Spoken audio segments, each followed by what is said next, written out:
Hindi mga babae, kasa ng sasakyan. Bako na nagulat sila, baka sang kasa. Kasa ng mga sasakyan. Tumitingin ako ng pinakagustong gusto ko sasakyan. Tapos inuupuan ko, pinapaandar ko, tapos titingin ako sa salamin. Tatapat ko sa mukha ko yung salamin na ganyan. Gusto mo to? Hatawin mo yung Vita Plus. Yun ang sinasabi ko sa sarili ko. Tapos pagbaba ko, kakausapin ko yung ahente. Sabi ng ahente, ano ba sir? Okay ba sir? Kukunin mo ba sir? Interesado ako. Pero baka pwede doon tayo mag-usap sa opisina. Puntahan mo ako ron. 21st floor. Mga 6 dapat nandun ka na.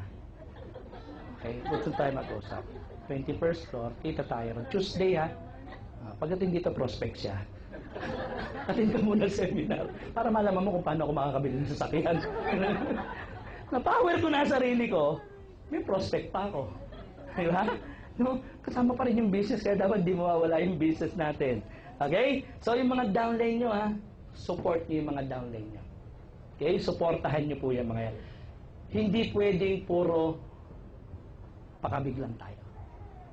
Hindi pwede yung puro cheque mo lang ang iniisip mo.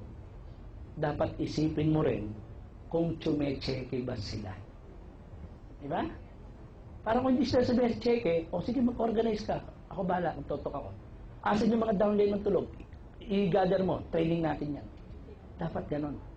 May malasakit ka sa downline mo. Hindi pwede yung puro tanggap ka lang ng tanggap.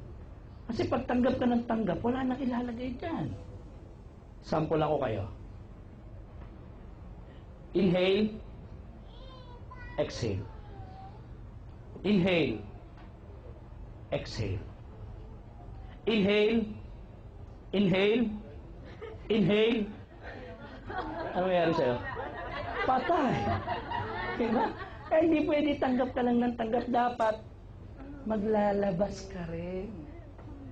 At kapag naglalabas ka naman ng upline, huwag naman sasamantalahin ni downline. Upline, labas pa. Sige. Pag may kinikita na, medyo mag-share ka naman. Pag may kinikita na, medyo magpamasahe ka naman. Huwag yung pati pamasahe kay upline mo pa kinukuha. Alam mo, ang pangit ng yumaman ka, message yung batang upline mo sa'yo. Sabi na upline mo, kaya yumaman niya dahil sa pamasahe ko eh. Diba? Importante yun.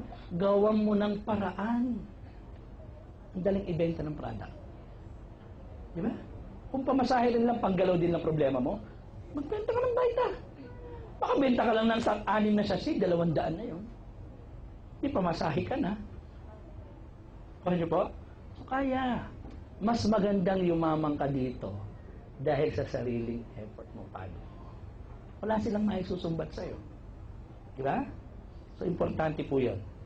Ano downline? Okay? Ano pa? Sino pa paniniwalaan mo? Yung mga cross-line mo. Sino yung cross-line? Hindi mo upline, hindi mo downline, ano silang dalawa? Mag-cross-line sila. Importante na yung mga ka-cross-line na yan, makakwentuhan mo. Ang mga cross-line, yan ang madalas na dinadatnan mo rito sa opisina. Di ba? Makipagkaibigan kayo sa kanila. Alamin mo kung ano yung mga trabaho niya noon, bago siya nag-Vita Plus, ano profession niya, para pag meron kang kausap, bawa, nagdala ka ng guest mo dito, ang guest mo halimbawa, teacher, meron ka ng kaibigan, meron ka ng kachika-chika na cross-line na teacher din, pwede mo silang pagharapin dalawa. Siyempre, iisipin ng guest mo na teacher, ito teacher, nagawa tong negosyo to, kumikita. Ako teacher din. Hindi magagawa ko rin ito. Nakuha niyo po yung ibig sabihin? So, dapat iminamatch mo yung tao. Kasi kung ang guest mo halimbawa, janitor, tapos pinakilala mo sa crossline na abogado, ano sabihin ng guest mong janitor? Kaya kumita yan, abogado yan eh.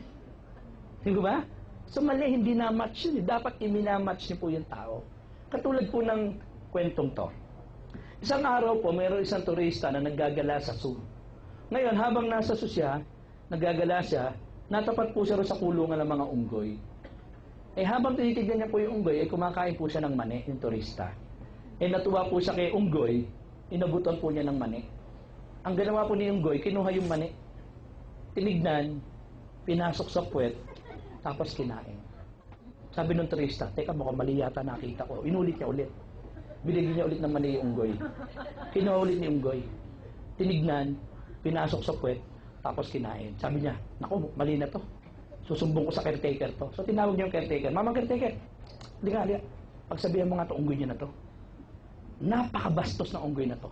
Sabi ng caretaker, naku sir, magkakamali po kayo. Yan po ang pinakamatalinong unggoy dito sa Sun namin. Ba't mo nasabi matalino? Tignan mo ha. Inamuran niya ng mani yung unggoy. Diyan yung unggoy, kinuha ulit yung mani. Tinignan, pinasok sa puwet, tapos kinain. Yan ba ang matino? Yan ba matalino? Naku sir, may kwento yan. Kasi noong isang araw sir, may naggagala rito turistang katulad mo. Si turista habang naggagala, kumakain ng santol. Natuwa kay unggoy, ibinigay kay unggoy yung santol. Si unggoy po nasarapan sa santol. Nilantakan niya yung santol, ang lalaki po ng buto, pati yung buto kinain niya. Nung time na inilalabas na po niya yung mga buto, sir, nagkanda pilas-pilas yung pit niya. So ngayon, nagtanda na si unggoy na lahat ng kakainin niya, dapat minamats niya muna sa butas ng pit niya. Mahal nga. Yung po ang tinatawag na proper matching. Okay? So kailangan po yung proper matching dito. Dapat iminamatch mo yung mga tao. Alam mo itong negosyo to, madali lang. Sa totoo lang. Madali lang to. Pag ito yung inaral mo, para ka lang kumakain ng mani rito. Huwag lang kayo sabay-sabay natitingin, papasok sa pwede, tsaka nyo kakain. Okay? So, dapat po may proper matching tayo ng tao rito. Okay? Kung hindi mo alam yung mga profession nila o background nila, alamin nyo po kung ano probinsya. Okay, halimbawa, may guest ka Ilocano, meron kang crossline na Ilocano. Pagharapin mo silang dalawa, magkakaintindihan yan. May guest kang Bisaya, pakausap mo kay Annabel kung Ilongga yun. Magkakaintindihan sila. Pareha silang Bisaya. Kung may guest ka na Kapampangan, maghanap ka ng crossline na Kapampangan dito. Okay? Kung may guest ka na Incheck, kung may mga Chinese din tayo dyan, pagharapin mo sila. Magkakaintindihan sila. Kung may guest ka na Pipe, paharap ka ng isang crossline na Pipe rin dito. Hindi mag-uusap yan. Magsesenyasan lang yan. Di ba? Yung pala, sinusulot ka na pala ng isang Pipe. Pero sumali yan, hindi na marunong sign language. So, importante na minamatch nyo po yung tao.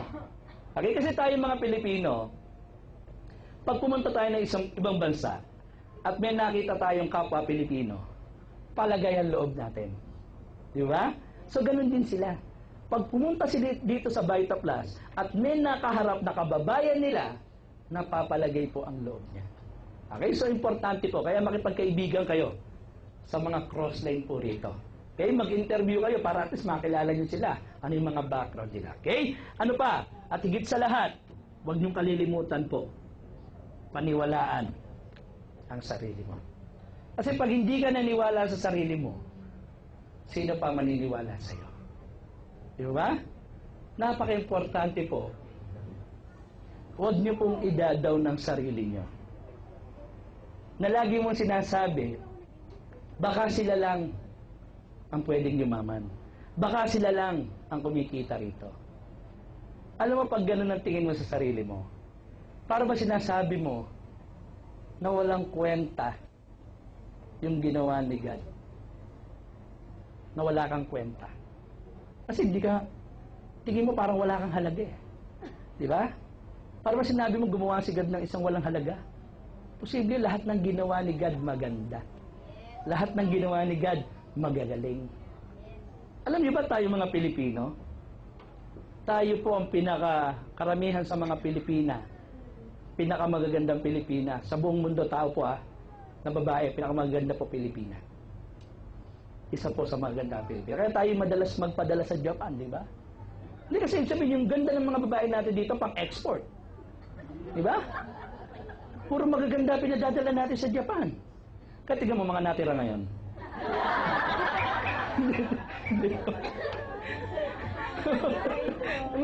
Mas magaganda yung mga natira ngayon.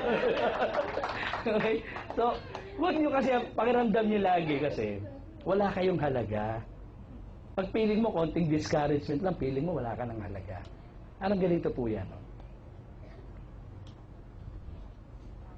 Ano po ito? 500.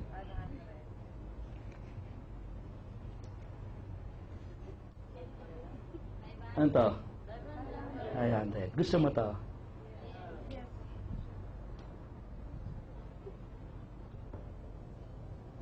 Gusto mo pa rin to? Kasi bakit? May halaga. Ganun ka rin. Kahit anong tapak ang gawin sa'yo ng mga negative, kahit anong discouragement ang lumulukot sa'yo, tandaan mo kapatid, may halaga ka pa rin. May halaga ka pa.